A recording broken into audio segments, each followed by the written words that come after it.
some probability without replacement. It says Anne is still drawing balls from the same urn from a previous example. This time she draws 3 balls without replacement. That's really important, okay, because that changes everything. Find the probability she gets a red the first time, a yellow, a second, and a blue in that order. Now the word and means we're multiplying because we have 3 separate events, okay? So the first time she wants to get a red. So let's see, there are 4 red out of 11 balls. Okay, now she's not replacing that ball, so now we only have 10. So one of these reds is gone, okay? Next time she wants to get a yellow. There are 5 yellows out of 10 balls left. Okay, so now one of the yellows is gone. The next time, let's see, she wants to get a blue. There are 2 blues out of 9 balls. So now that blue is gone.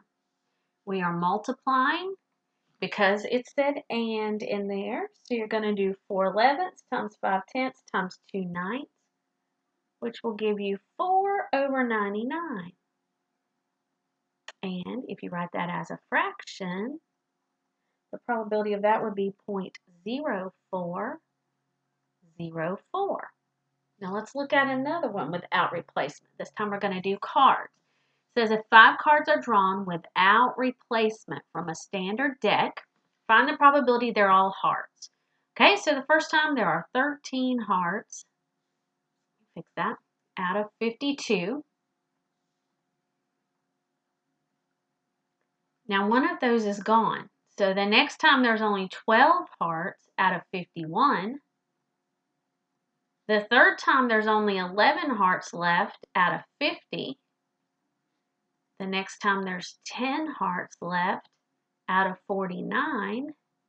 And then the last time she draws, there's 9 hearts left out of 48. We are doing 5 separate events, one and the next and the next and so on. So that's why we're multiplying. This multiplies out to be 33 over